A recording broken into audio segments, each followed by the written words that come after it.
अगर मैं कहूँ कि एक पॉकेट GC6/1 जो कि Gaur city integrated township plot GH01 का एक रेजिडेंशियल पॉकेट है, उसमें प्रमोटर और उसकी जो सिस्टर कंसर्न है IP state private limited, promoter मतलब गौरसन्स हाईटेक इंफ्रास्ट्रक्चर प्राइवेट लिमिटेड, दोनों लोगों ने मिलकर कॉमन एरिया इलेक्ट्रिसिटी चार्ज और फिक्स्ड चार्ज का जो अमाउंट है जिसको एक्सेस काट लिया, वो करीब तकरीबन 4,07,00,000 रुपए है। और ये ड्यूरेशन अप्रैल 2017 से मार्च 2021, मतलब AO बनने के पहले का, AO हैंडओवर के पहले का के दौरान इन्होंने इतना एक्सेस काट लिया। तो आपकी प्रतिक्रिया कैसी होगी? जी हाँ, मैं बात करता हूँ एक कंप्लेंट की जो पॉकेट GC6/1 की सोशल वेलफेयर एसोसिएशन SWA द्वारा कंप्लेंट फाइल की गई थी, जिसका ओल्ड कंप्लेंट नंबर है 73-C/2021, 73-C/2021, जो कि बाद में फिर से चेंज हुई क्योंकि UPREC की जो डिफरेंट टाइम पे जो उसकी चेंजेस हुए, उसके तहत इसका नया कंप्लेंट नंबर आया UF/05/2023। तो वो कंप्लेंट पहले वाले से ही मानी जाएगी, लेकिन अगर कहीं चेक करना है तो नया कंप्लेंट नंबर भी उसका ही है। और ये कंप्लेंट CGRF यानी कंज्यूमर ग्रेवियंस रिड्रेसल फोरम में दायर करी गई थी। नमस्कार दोस्तों, मैं मुकेश कुमार पाल।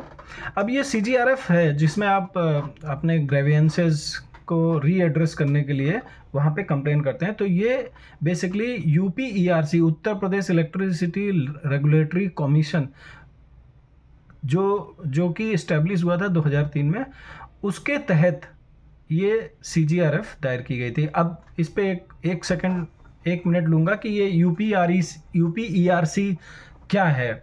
उत्तर प्रदेश विद्युत नियामक आयोग, Uttar Pradesh electricity regulatory commission. ये क्यों बनाया जाता है? ये जितने भी कमीशंस बनाए जाते हैं, ये बेसिकली एक रेगुलेटरी बॉडी है। मतलब एक आप कह सकते हो कि एक कोर्ट के बाहर सेटलमेंट का एक और तरीका है, जो कि ये जितने भी कमीशंस होते हैं ये किसी न किसी एक्ट के तहत होते हैं। तो जो एक्ट है वो बेसिकली है आपका Uttar Pradesh electricity reform act 1999 का। तो ये इसके तहत ये UPERC बनाया गया था, और बाद में ये जो इलेक्ट्रिसिटी एक्ट 2003 है उसके तहत ये कंटिन्यू किया जा रहा है। तो मतलब पहले Uttar Pradesh electricity reform act 99 था, उत्तर प्रदेश विद्युत सुधार अधिनियम 1991, फिर उसके बाद उत्तर प्रदेश इलेक्ट्रिसिटी एक्ट 2003 आया। तो 2003 के अंदर इसको UPERC, Uttar Pradesh electricity regulatory commission को स्टैब्लिश किया गया। तो ये जो अपना CGRF है, कंज्यूमर ग्रेवियंस रिड्रेसल फोरम, इसके तहत अपना काम करता है। ठीक है, तो ये बेसिकली जैसा कि मैंने बताया कि Gaur city 6th avenue social welfare, ये उसका नाम है, वो एसोसिएशन ने इसको कंप्लेंट दायर करी थी CGRF में। CGRF का ऑफिस NPCL की प्रेमाइसेस में है।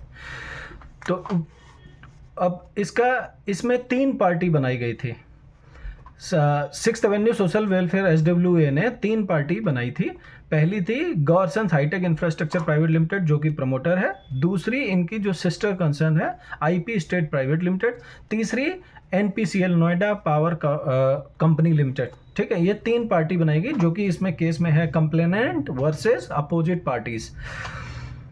बाकी NPCL की तरफ से थे चेयरमैन ये कोरम में CGRF के चेयरमैन थे, कुछ इंडिपेंडेंट मेंबर्स थे CGRF के, first nominated member, second nominated, 4 लोग मेंबर थे। और अपीयरेंस में जो इसमें श्री ब्रिज मोहन बाली जी एंड श्री रंजीत सिंह जी कंप्लेनेंट के रूप में इसमें है। Counsel for opposite party number 1, 2, मतलब जो अपना Gaursons hitech infrastructure private limited और IP स्टेट, और उसके बाद NPCL के तरफ से Shri Kapil Dev Sharma ji, senior manager legal, ये लोग इसकी।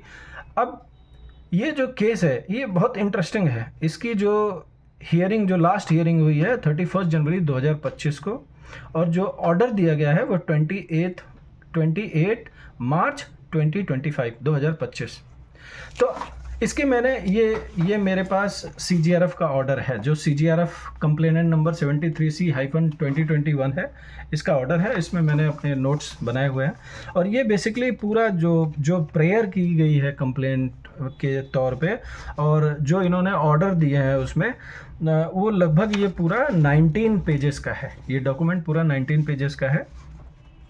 और ये जो ऑर्डर आया था, ये बेसिकली इसमें बताया गया था कि अगर आप इससे ऑर्डर से संतुष्ट नहीं है तो आप इसकी अपील कर सकते हैं। और अपील के लिए इन्होंने बोला कि forum level honourable electricity ombudsman, विद्युत नियामक भवन, विभूति खंड, लखनऊ, गोमती नगर, लखनऊ में 1 महीने के अंदर कर दें। ऑर्डर मिलने के 1 महीने के अंदर कर दें। ऑर्डर दिया गया है 28 मार्च 2025 को, शायद अप्रैल में मिला है, लेकिन आज हम कहाँ बैठे हैं, जुलाई में। पर इसको अपील नहीं करी गई है, या हाई कोर्ट के थ्रू जा सकते हैं। ठीक है, अब इसके कुछ बिंदुओं पे बात करते हैं कि एक्चुअल में कोर मुद्दा क्या था और इसकी शुरुआत कहाँ से हुई। थोड़ा बैकग्राउंड जाना जरूरी है। तो इसकी शुरुआत सबसे पहले प्लॉट GH01 के पॉकेट GC1, जिसको हम लोग ट्रेड नेम फर्स्ट एवेन्यू के नाम से जानते हैं, वहाँ पे शुरुआत हुई थी। और वहाँ पे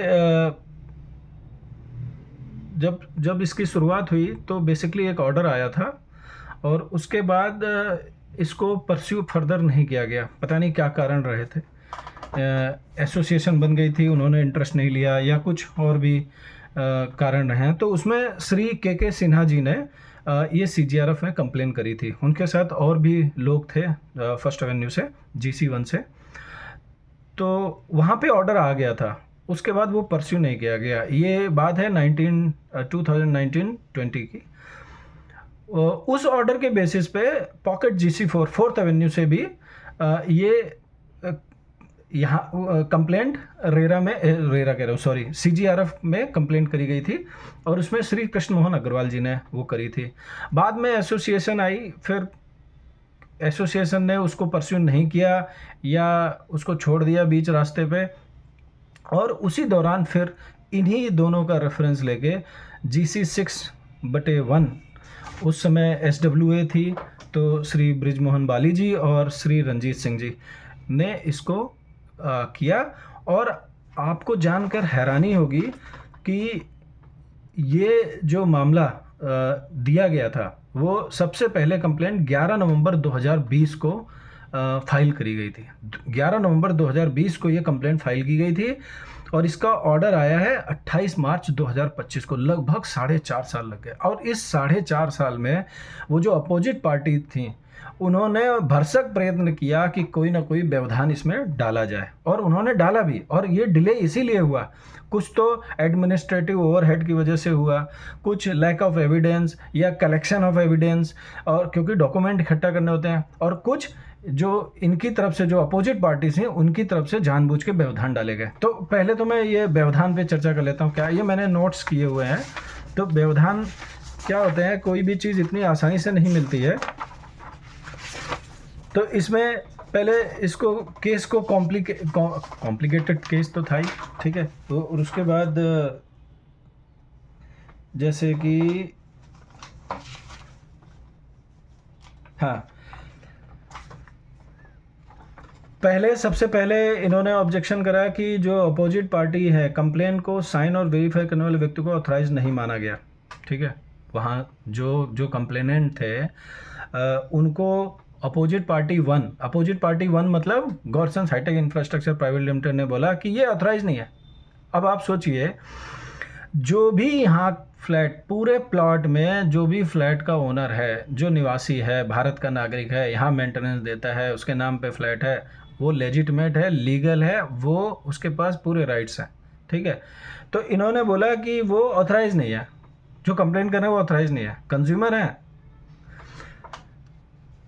फिर इन्होंने दूसरे टाइम पे ये ऑब्जेक्शन करा कि अब तो एसोसिएशन बन गई है, तो एओ का फॉर्मेशन हो गया है, और अपोजिट पार्टी 1 ने अपोजिट पार्टी 2 को मेंटेनेंस एजेंसी अपॉइंट किया। तो जो अपोजिट पार्टी नंबर 2 थी आईपी स्टेट, उन्होंने बोला ये, तो ये था। फिर अपोजिट पार्टी 2 ने बोला कि मेंटेनेंस एजेंसी के रूप में काम करते हुए इलेक्ट्रिसिटी चार्ज को कलेक्ट करके अपोजिट पार्टी नंबर 3 को रेमिट किया जाता है। मतलब जो भी हम कलेक्ट करते हैं अपोजिट पार्टी 3 को दे देते हैं। अपोजिट पार्टी 3 क्या है? एनपीसीएल। तो वो हम अलग अलग हेड में लेते हैं, जैसे फिक्स चार्ज अलग होता है, कॉमन एरिया इलेक्ट्रिसिटी चार्ज अलग होता है CAE, और वेरिएबल चार्जेस होते हैं। तो कह रहे हैं जो हम लेते हैं वो दे देते हैं, नो प्रॉफिट नो लॉस पे चलता है। क्या वाकई में ऐसा है?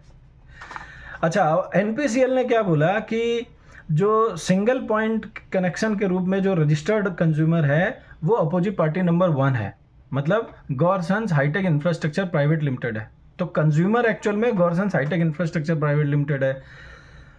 टैरिफ ऑर्डर के गाइडलाइन के अनुसार प्रीपेड मीटर से सिर्फ इलेक्ट्रिसिटी चार्ज डिडक्ट किया जाना चाहिए। सिंगल पॉइंट कनेक्शन को मल्टी पॉइंट कनेक्शन में कन्वर्ट करने का निर्देश दिया गया है। अब देखिए कैसे, मतलब खेल देखिए, 3 पार्टी हैं और तीनों ने एक तरीके से एक दूसरे को डिफेंड करने की कोशिश करी है। अब इन्होंने बोला सिंगल पॉइंट से मल्टी पॉइंट होना चाहिए, ठीक है होना चाहिए, पर उसके लिए जो एक ऑपरेशनल चार्जेस हैं जिसके बारे में समय समय पर मीटिंग हुई है, जो चैलेंजेस बताए गए उनको आज तक एनपीसीएल ने एड्रेस नहीं किया है। ठीक है, इन्होंने बोला सेपरेट होना चाहिए, ठीक है सेपरेट होना चाहिए वर्बली। अब बात करते हैं कि क्या क्या प्रेयर करी गई थी इस पूरे जो उसमें है, उसमें क्या क्या प्रेयर करी गई थी। तो जो कंप्लेनेंट है, अच्छा हमें ये सभी लोगों का जिनका मैंने नाम लिया है, इनका हमें आभार व्यक्त करना चाहिए। ये मतलब कितनी मेहनत करके, कितने डॉक्यूमेंट्स इकट्ठा करके हम सब लोगों को जागरूक कर रहे हैं। ठीक है, श्री रंजीत सिंह जी, श्री कृष्ण अग्रवाल जी और बाली जी जो आगे आए और CGRF में डाल दिए कंप्लेंट, और उसके बाद 4.5 साल इसको परस्यू किया। एक एक चीज़ सोचिए इकट्ठा, कितना मतलब कितना ऑब्स्टिकल क्रिएट किए गए थे, पर एक एक चीज़ डाली गई है। और करीब अब मैं आपको बताऊंगा, मैंने पूरा समराइज़ किया हुआ है, लगभग 19 रिक्वेस्ट या प्रार्थनाएं CGRF के समक्ष की गई थी, जिसमें बहुत सारी चीज़ों को उन्होंने स्वीकार किया है। CGRF ने अपने ऑर्डर के माध्यम से बहुत सारी चीज़ों को रिजेक्ट किया है, और रिजेक्ट करने के कई सारे कारण हैं।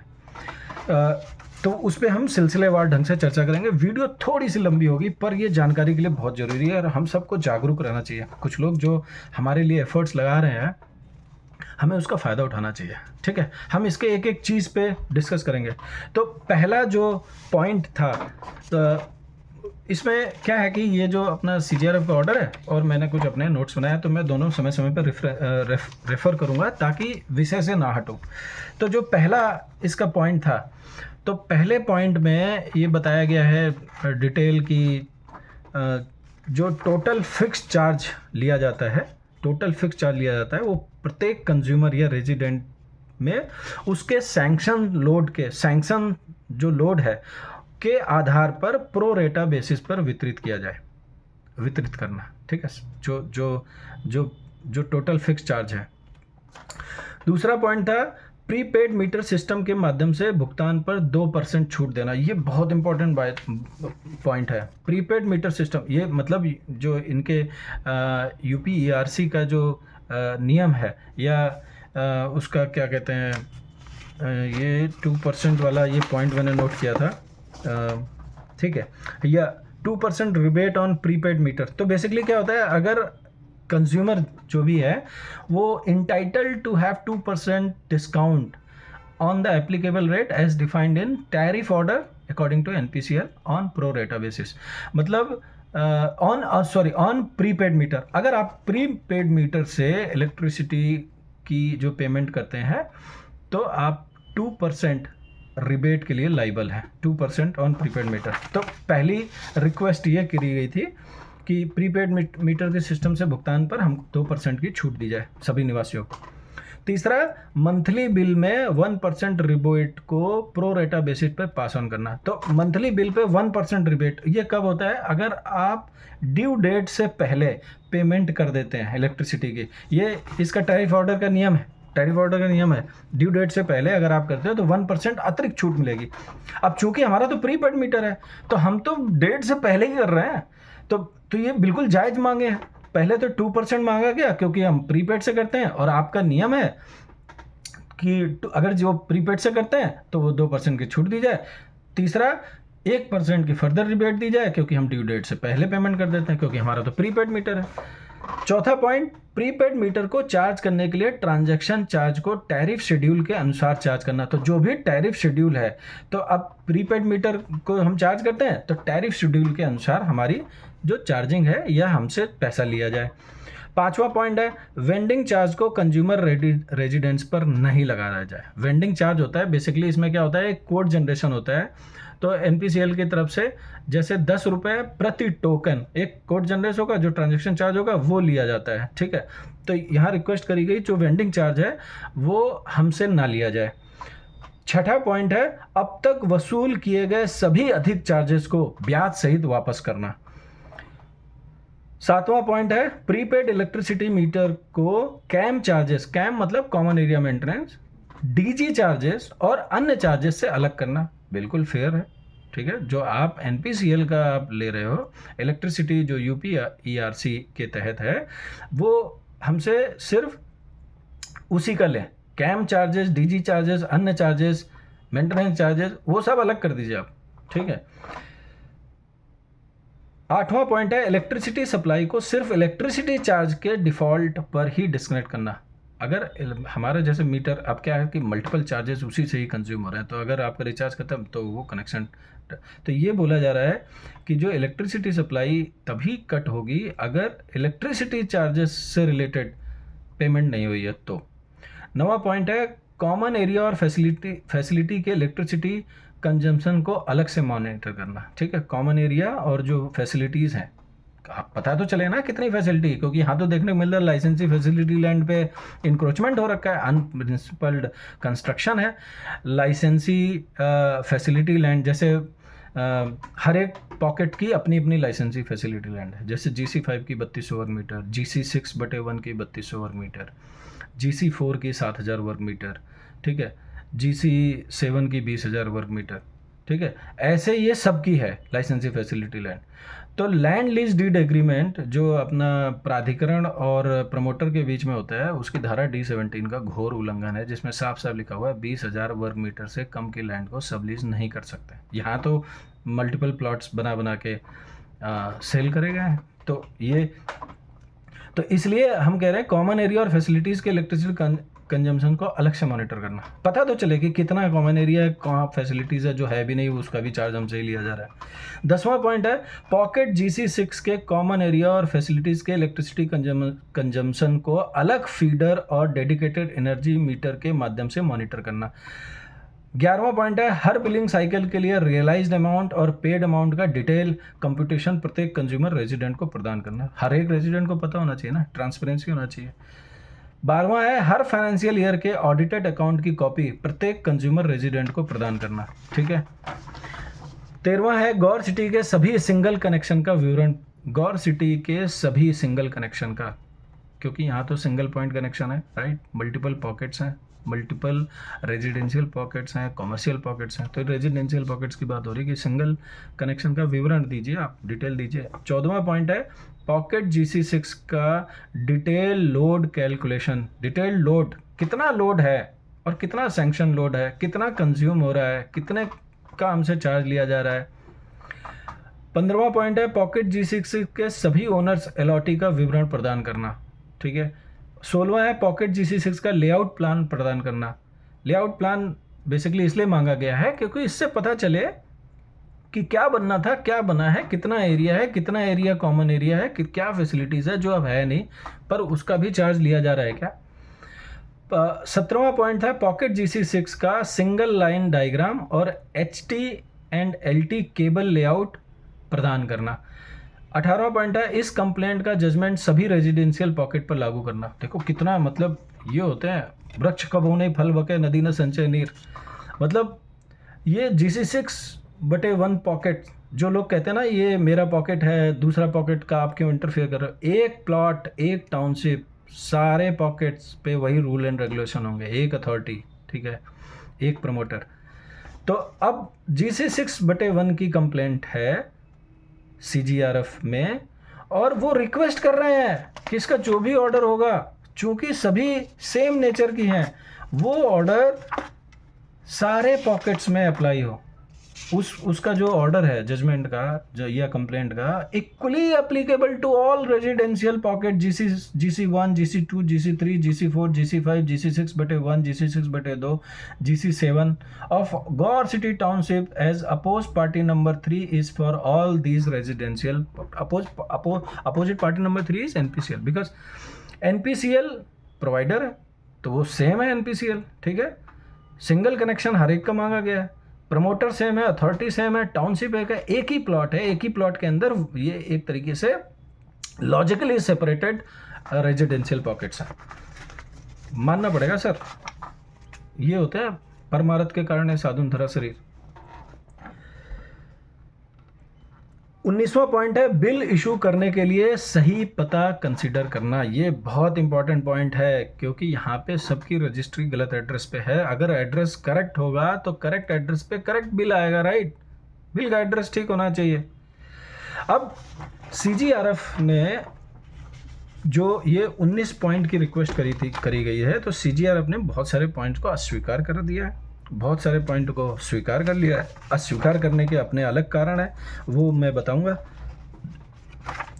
तो पहले तो ये बता देते हैं क्या स्वीकार किया, क्या अस्वीकार किया, ठीक है। फिर हम बताएंगे कि अस्वीकार मतलब रिजेक्ट करने के क्या कारण है।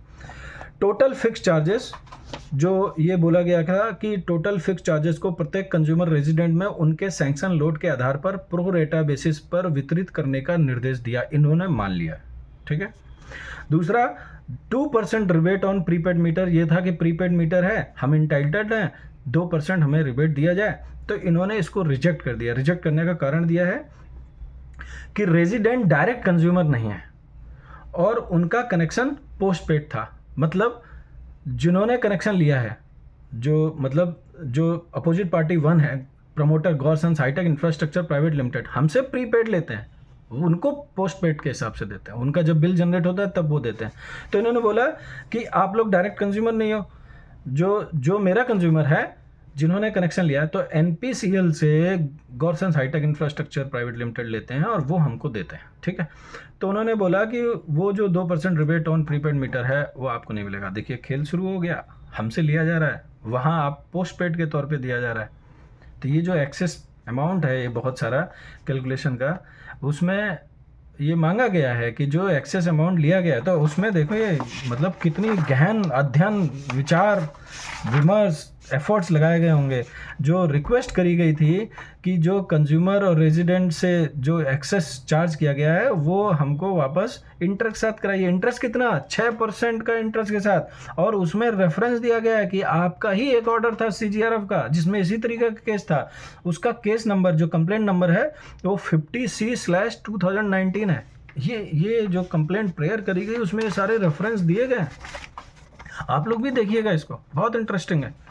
और कहीं मैं फैक्ट्स देने में कुछ चूक कर जाऊं तो प्लीज़ करेक्ट करिएगा, I am ready to correct. और इसी तरीके से चर्चा आगे बढ़ती है। यहाँ ऑर्डर को क्रिटिसाइज नहीं करना है, किसी पार्टी को क्रिटिसाइज नहीं करना है, ये अवेयरनेस है। जितना जागरूक होंगे, जितना चर्चा करेंगे, जितनी नॉलेज स्प्रेड होगी, उतना हम सब के लिए अच्छा है। ये हमारे हक और अधिकार की बात है। तीसरा पॉइंट जो था 1% रिबेट ऑन मंथली बिल, क्योंकि हम तो ड्यू डेट से पहले दे देते हैं, तो इसको रिबेट प्रो रेटा बेसिस पर पास करने का निर्देश दिया गया, इसको मान लिया गया। इस ऑर्डर को CGRF ने मान लिया। चौथा पॉइंट है वेंडिंग चार्जेस। तो वेंडिंग चार्जेस को प्राप्त करने का अनुसार चार्ज करने का निर्देश दिया गया। उनका ₹10 पर टोकन के हिसाब से आप इसको ले सकते हैं। टोकन चार्ज मैंने बताया था वो कोड जनरेशन के लिए होता है प्रीपेड मीटर में, जो कि ₹10 प्लस GST वगैरह ये सब लगता है, जैसा कि commission time to time decide करते हैं। ट्रांजैक्शन चार्ज को टैरिफ शेड्यूल के अनुसार चार्ज करने का निर्देश दिया गया, ये भी मान लिया गया।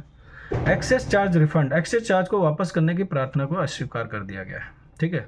जो मैंने बताया था कितना, 4,07,00,000 रुपये, उसको रिजेक्ट किया गया है, पर उसके कारण दिए गए हैं। अभी हम डिस्कस करेंगे कि वो क्यों रिजेक्ट किया गया, वो इतना स्ट्रेट फॉरवर्ड नहीं है, ठीक है। 4.5 साल लगे हैं इस केस में। माननीय CGRF ने बोला है कि भाई सब्सटेंशियल एविडेंस हमको समय पर नहीं मिल पाया। ठीक है। और जब मिले हैं तो फिर बोला गया है कि मेरी पिक्यूनरी ज्यूरिडिक्शन से बाहर है, पिक्यूनरी ज्यूरिडिक्शन से बाहर है।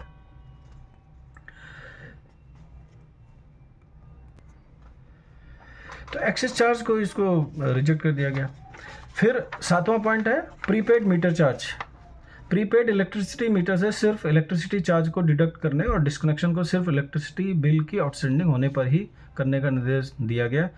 तो ये एक तरीके से मान लिया गया। इन्होंने बोला कि अगर इलेक्ट्रिसिटी से रिलेटेड कुछ वो है तभी काटा जाएगा, अदरवाइज कनेक्शन नहीं काटा जाएगा।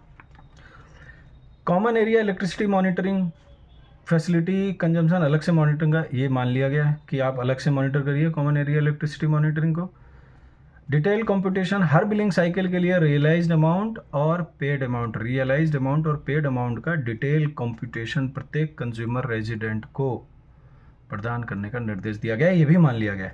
ऑडिटेड अकाउंट हर फाइनेंशियल ईयर का ऑडिटेड अकाउंट की कॉपी प्रत्येक कंज्यूमर रेजिडेंट को प्रदान करने का निर्देश दिया गया, इसको भी मान लिया गया। सिंगल कनेक्शन डिटेल गौर सिटी के सभी सिंगल कनेक्शन का विवरण प्रदान करने की प्रार्थना को अस्वीकार कर दिया गया है। Detail load calculation pocket GC6 के डिटेल लोड कैलकुलेशन को अस्वीकार कर दिया गया है। ओनर्स अलॉटीज डिटेल के उसको अस्वीकार कर दिया गया। लेआउट प्लान को अस्वीकार कर दिया गया। सिंगल लाइन डायग्राम देने को अस्वीकार कर दिया गया। जजमेंट एप्लीकेबिलिटी इस कंप्लेंट का जजमेंट सभी रेजिडेंट लागू करने की प्रार्थना को अस्वीकार कर दिया गया। करेक्ट एड्रेस बिल इशू करने के लिए सही पता कंसीडर करने की प्रार्थना को अस्वीकार कर दिया गया। क्यों? देखिए बताता हूँ।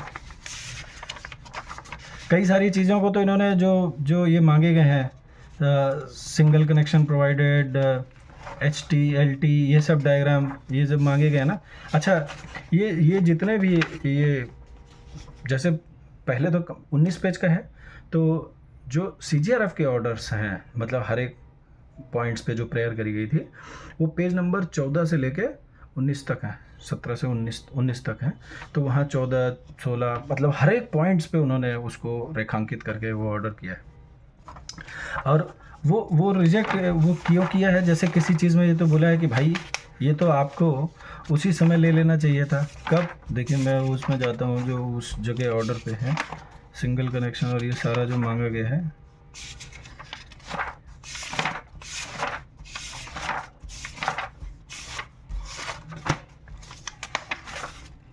हाँ, उन्होंने बोला कि layout plan, single line diagram, ये सब जितने भी हैं, आपका detail load calculation, list of owners allottees, ये सब जो आप मांग रहे हो, ये सब तो आपको हैंडओवर के समय प्रमोटर से ही ले लेना चाहिए था। ये तो प्रमोटर और आपके बीच की बात है, आपकी तो एसोसिएशन बन गई है, ठीक है। तो इसके लिए आप CGRF में क्यों आ रहे हैं? सोचिए, केस तब लागू हुआ था जब एसोसिएशन नहीं बनी हुई थी, कंप्लेंट तब दायर करी गई थी जब एसोसिएशन नहीं बनी थी। 4.5 साल चल रहा है। आज मार्च में निस्तारित हुआ है ना, मार्च में ऑर्डर आया है। अब देखने वाली बात है कि जो हैंडओवर लिया गया है उसमें ये सारी चीज़ों का ध्यान रखा गया है कि नहीं रखा गया। देखिए कितने माइन्यूट लेवल की चीज़ें हैं, ठीक है। गोल गोल घूमते रहो सब लोग। अब लोगों की प्रार्थनाएं क्यों अस्वीकार करेंगे? कौन कौन सी प्रार्थनाएं अस्वीकार कर देंगे? ठीक है। अच्छा, अपील का अधिकार है, ये फाइनल नहीं है, आप अपील कर सकते हो। अपील आप ऑनरेबल इलेक्ट्रिसिटी ओम्बड्समैन तक जा सकते हो, लखनऊ, गोमती नगर, आप हाई कोर्ट में जा सकते हो। तो कुछ तो इसलिए कर दी गई लीगल कंप्लायंस की वजह से। उन्होंने बोला कि कुछ प्रार्थनाएं टैरिफ ऑर्डर और सप्लाई कोड के प्रोविज़न के विरुद्ध है, इसलिए कर दी गई। जैसे कि प्रीपेड मीटर सिस्टम के माध्यम से भुगतान पर 2% की छूट मांगी गई। तो उन्होंने बोला चूँकि रेजिडेंट डायरेक्ट कंज्यूमर नहीं है, ठीक है, और उनका कनेक्शन पोस्ट पेड है, खेल पर यहाँ CGRF का पॉइंट वैलिड है, पर खेल करने वाली तो वो 3 पार्टियाँ हैं, ठीक है। दूसरा, लैक ऑफ एविडेंस, क्योंकि कंप्लेंट ने अपने दावों को सपोर्ट करने के लिए कोई सब्सटेंशियल एविडेंस, और जो दिया गया है एक्सेस चार्जेस का दिया गया है, उसका कारण बताया इन्होंने। जैसे कारण क्या बताया? जो 4 करोड़ एक्चुअल अमाउंट है 4,98,934, तो मैं मोटा मोटा एक रफ फिगर 4 करोड़ 7 लाख। अब सोचिए 4.5 साल में पूरा एक एक चीज़ वहाँ पे करी गई। फिर उन्होंने बोला, जो अपोजिट पार्टी थी, कि भाई ये ऑडिटेड रिपोर्ट नहीं है, इसको वो सीए से ऑडिट करवा के लाइए। तो सीए से ऑडिट करके वो दी गई कि कितना एक्सेस अमाउंट आपने काटा हुआ है। क्यों? अब एक्सेस अमाउंट का वो जो डेफिनेशन है ना, वो ये जो GC 6/1 में है, वो 1250 केवीए का है। 1250 केवीए का है जो कॉन्ट्रैक्चुअल लोड है, ठीक है। कंज्यूमर नंबर भी उसमें सब दिया हुआ है। तो opposite party 1 is registered consumer of opposite party number 3। Opposite party 1 क्या है? Gaursons hitech infrastructure private limited. Opposite party 3 क्या है? NPCL। तो सिंगल कनेक्शन है गॉर्सन हाईटेक इंफ्रास्ट्रक्चर के नाम से, 1250 किलोवाट का लिया हुआ है। और मेंटेनेंस एजेंसी है opposite party number 2 which is IP state. तो इन लोगों ने मिल के ये सब supply management, supply distribution of electricity in the province solely discrete management of opposite party number 2, ठीक है। तो ये जो कैलकुलेशन करके दी गई है वो पूरा करके दी गई है, जो उसके बेसिस पे ये फिगर आया है, ठीक है। और जब ये फिगर आ गया तो माननीय CGRF ने बोला, जी हमारी तो पिक्यूनरी लिमिट ही 50 लाख तक की है, आप मांग रहे हो 4 करोड़ 7 लाख, तो हमारे उसमें नहीं आता, ठीक है, हमारे परव्यू में नहीं आएगा ये। अब सोचिए, अब आप कह सकते हो कि यार 4.5 साल में ये रियलाइज़ हुआ, लेकिन ये समय समय पे जो डिटेल मांगी गई हैं उस दौरान ये दिया गया है, ठीक है। तो वो पिक्यूनरी लिमिट क्रॉस कर गई। ये देखिए एग्जैक्ट वर्ड है, in any case the complaint has not complain exact amount to be refunded. In fact, it was later on 3rd May 2024, 3 मई 2024 को application was filed by complainant seeking a refund of 4 crore 6,98,934 on account of access fix charges collected from the resident. तो इन्होंने बोला कि this is out of my jurisdiction. तो हर एक चीज़ के जो एरिया के हिसाब से ज्यूरिडिक्शन का होता है, आप पिक्यूनरी लिमिट के हिसाब से मतलब कितने तक का ये ऑर्डर दे सकते हैं अमाउंट का। तो उन्होंने बोला, it is clarified that this forum is vested with the pecuniary jurisdiction to adjudicate complaint where the disputed amount does not exceed 50 lakh. Since the claim in the present matter surpass the threshold, this forum lacks the jurisdiction to entertain the complaint. इसलिए ये appeal पे जाएगी, ठीक है। दूसरे कारण हो सकते हैं ऑपरेशनल प्रैक्टिबिलिटी, जैसे इन्होंने बोला कि इस माध्यम से अस्वीकार कर गई, जैसे बोला कि सेपरेट एक्सक्लूसिव फीडर और डेडिकेटेड एनर्जी मीटर के माध्यम से कॉमन एरिया और फैसिलिटीज़ के इलेक्ट्रिसिटी कंजम्पशन को मॉनिटर करने की प्रार्थना को स्वीकार। ये मेरे अपने पॉइंट्स हैं। ये कंप्लेंट CGRF का ये है, जिसमें मैं सोच रहा हूँ कि क्या कारण रहे होंगे। और कुछ कारण इसलिए कर दिए गए जो कि irrelevance to core issue. Core issue क्या था? एक्सेस अमाउंट चार्ज किया गया, ठीक है, कॉमन एरिया के नाम पे। और जो लोड है, अब सोचिए 1250 किलोवाट का लोड है, टोटल GC 6/1 में कितने फ्लैट हैं? 1119।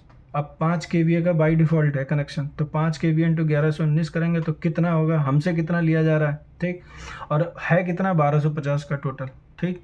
तो अब NPCL को कितना दे रहे हैं? 1250 के हिसाब से दे रहे हैं, और हमसे कितना ले रहे हैं? 1119 इंटू 5, ठीक। आप खुद ही लगा लो हिसाब, कितना हमसे ले लिया गया एक्सेस चार्ज। फिर ये जो हमको टैरिफ ऑर्डर जो समय समय पे आए हैं वो नहीं लिया गया, वो हमको उसकी सुविधा नहीं दी गई, ठीक है। जबकि ये स्ट्रेट फॉरवर्ड था।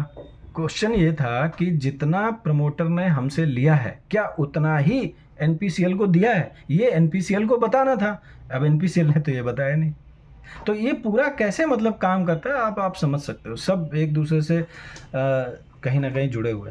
तो इररेलेवेंस टू कोर इशू, जैसे ये बोला गया कि सभी सिंगल कनेक्शन का विवरण दीजिए, ये STLT और ये, तो उन्होंने बोला कि ये मूल मुद्दे से संबंधित नहीं है, इस वजह से कुछ चीज़ों को अस्वीकार किया गया। ऐसा नहीं है कि उनकी रेलिवेंस नहीं है, रेलिवेंस अभी भी बराबर है, ठीक है। अब ये किस तरीके से इस फैसले को लोगों को कैसे समझाया गया? लोग भाई सबको ऑर्डर की कॉपी दी गई, ठीक है, जितने भी कंप्लेंट थे, जितने भी अपोजिट पार्टीज थी, तो उनको सबको दी गई। इसमें अपील का अधिकार दिया गया, डिटेल कंपटीशन करने का निर्देश दिया गया है। हर बिलिंग साइकिल में डिटेल करिए अपोजिट पार्टी 1 को, ठीक है। ऑडिटेड अकाउंट की कॉपी देनी है हर साल प्रत्येक निवासी को, प्रत्येक कंज्यूमर को, प्रत्येक रेजिडेंट को। और कंप्लायंस विद टैरिफ ऑर्डर, जो टैरिफ ऑर्डर और सप्लाई कोड के प्रोविज़न हैं और उनके विरुद्ध हैं उन्हें अस्वीकार किया गया है।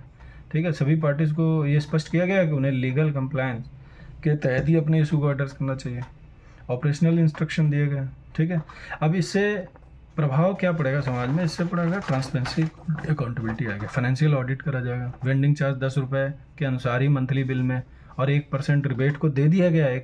1% रिबेट का रिलीफ लोगों को मिला है, ये उनके फाइनेंशियल बर्डन को कम करेगा। ठीक है, लीगल कंप्लायंस, टैरिफ ऑर्डर और सप्लाई कोड के प्रोविज़न के हिसाब से लीगल कंप्लायंस, रेगुलेटरी एडियरेंस को बढ़ावा मिलेगा, लोगों को ये जागरूकता बढ़ेगी, प्रेरणा मिलेगी कि यार हम भी जा सकते हैं CGRF में, ऐसे एड्रेस किए जाते हैं, कंज्यूमर का राइट है ये। ठीक है, और इलेक्ट्रिसिटी से रिलेटेड कोई इशू है तभी कनेक्शन को डिस्कनेक्ट करें, बाकी चीज़ों के लिए वो नहीं करें डिडक्ट, तो वो एक उनका राइट है कंज्यूमर का। ठीक है, निगेटिव है कि बोला गया कि भाई जो टोटल फिक्स चार्ज है प्रो रेटा बेसिस पे सभी को वितरित करें। कुछ लोगों पे लोड ज़्यादा पड़ सकता है जो अब तक मज़े ले रहे थे। ठीक, अब इसकी कुछ बातें हैं, जैसे मैंने बताया कि एक लमसम अमाउंट था, common area maintenance, monthly billing, जो ये सबको पता ही है, डिस्काउंट, रिबोट, अपोजिट पार्टी। अब ये कैसे कैसे इन्होंने बाधा पहुंचाई वो भी हमने डिस्कस कर लिया है। तो इस कंप्लेंट का कोई प्रेसिडेंट है क्या? क्या ऐसे रिलेटेड पहले से कुछ केसेस आ चुके हैं? तो इसमें यह है कि यूपी इलेक्ट्रिसिटी सप्लाई कोड 2005 के 13th अमेंडमेंट के तहत बताया गया था सिंगल पॉइंट कनेक्शन को मल्टी पॉइंट कनेक्शन में बदलना है। ठीक है, लेकिन इसके बहुत सारे ऑपरेशनल चेंजेस है। मतलब आप कहाँ से कहाँ तक ओनरशिप लोगे? As a NPCL you are a provider, तो आपकी रिस्पॉन्सिबिलिटी कहाँ है? और आप जो कंप्लेंट आएंगी वो हाई राइज सोसाइटी में कैसे एड्रेस करोगे? ठीक है, एक ही सोसाइटी में मल्टीपल लोग हैं, 1000 से 2000 फ्लैट्स हैं। ठीक है, तो एक ही टाइम पे मान लीजिए समय समय पे सब जगह आ गया, आप कैसे सर्विस दोगे? ठीक है, तो ये सारी चीज़ें थी जिन्होंने एड्रेस नहीं किया। इन्होंने बोला कि यार ये सिंगल पॉइंट से मल्टी पॉइंट कर लो तो आपकी प्रॉब्लम सॉल्व हो जाएगी। प्रॉब्लम सॉल्व हो जाएगी, बढ़ जाएगी, समय बताएगा। टैरिफ ऑर्डर और सप्लाई कोड के कंप्लायंस। ठीक है, कंज्यूमर ग्रेवियंस रिड्रेसल,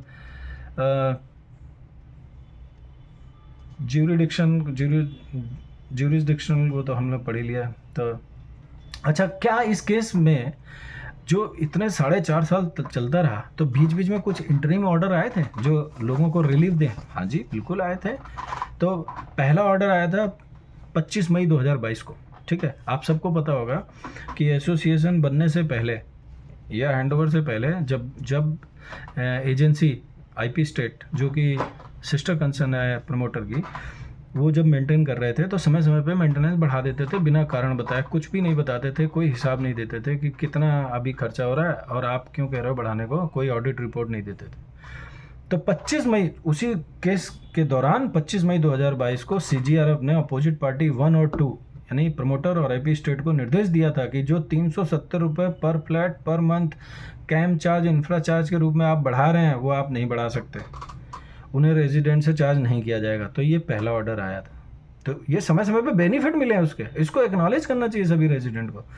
दूसरा ऑर्डर आया था 20 जुलाई 2022 को, जिसमें CGRF ने फिर से निर्देश दिया था कि अगर रेजिडेंट्स को ये चार्जेस देने की ज़रूरत पड़ती है तो वो डेफिसिट को पूरा करेंगे, मतलब जो शॉर्ट हो रहा है वही पूरा करेंगे, लेकिन इस समय पर यह चार्ज लगाना मना है।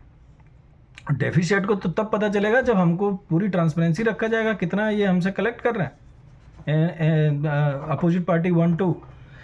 और तीसरा ऑर्डर दिया गया था 27 नवंबर 2024 को, जिसमें CGRF ने अपोजिट पार्टी 1 और 2 को कॉमन एरिया इलेक्ट्रिसिटी के रिपोर्ट प्रदान करने का निर्देश दिया था कि बताइए कॉमन एरिया में आप कितना कंजम्पशन करना है। और चौथा ऑर्डर दिया था डेट 2 नवंबर 2023 को, जिसमें CGRF ने बताया था कि ये जो तुम्हारा अभी AO बन गया है, क्योंकि जो अपोजिट पार्टी 1, 2 बार बार कर रहे थे भाई ये तो ऑथराइज नहीं है, अब एसोसिएशन बन गई है। ठीक है, हम 23 में पहुंच गए हैं। तो इन्होंने बोला कि भाई एसोसिएशन बन गई है तो अब एसोसिएशन को पार्टी बनाया जाए, पार्टी बनाने का निर्देश दिया गया। और बाद में एसोसिएशन ने समझदारी का काम, ये तारीफ करनी चाहिए GC 6/1 की, जो कि अन्य पॉकेट्स में नहीं हुआ। GC 4 में ऐसा नहीं हुआ, क्योंकि GC 4 में जो परस्यू कर रहे थे, जिन्होंने शुरुआत में कंप्लेंट डाला था, कृष्ण मोहन अग्रवाल जी, वो उनको ऑथराइज नहीं किया गया उस समय के ईओ बोर्ड द्वारा, ठीक है। तो वो मामला अधर में लटक गया, अभी पता नहीं उसका क्या है, कोई ट्रांसपेरेंसी नहीं। पर GC 6/1 की एसोसिएशन ने जब उनको पार्टी बना दिया गया तो उन्होंने रंजीत सिंह जी को ऑथराइज कर दिया गया as a authorise signatory of EO board to pursue this case. That's good point. Now अब हम आखिर में पहुंच गए। अब ये था कि जब आपको ऑर्डर मिल जाए, जब ये ऑर्डर दिया गया था, ये ऑर्डर दिया गया था 28 मार्च 2025 को, अब जुलाई है। तो इन्होंने बोला कि जब आपको ऑर्डर मिल जाएगा तो उसके 1 महीने के भीतर आपको अगर अपील पे जाना है तो आप अपील पे जा सकते हो। हालांकि हाई कोर्ट के रास्ते तो खुले हुए हैं, ठीक है। लेकिन हमारी ईओ बोर्ड, हमारी मतलब प्लॉट के अंदर किसी भी पॉकेट से हो तो हमारी है, ठीक है। तो हमारी ईओ बोर्ड ने अब तक इस पर काम क्यों नहीं किया, अभी तक अपील पे क्यों नहीं गए या माननीय उच्च न्यायालय में क्यों नहीं गए, ठीक है। ये क्वेश्चन बना रहेगा। ये निवासियों का अधिकार है। 4 करोड़ 7 लाख की कैलकुलेशन है, 4 crore to be precise, 4 crore 6 lakh, 4 crore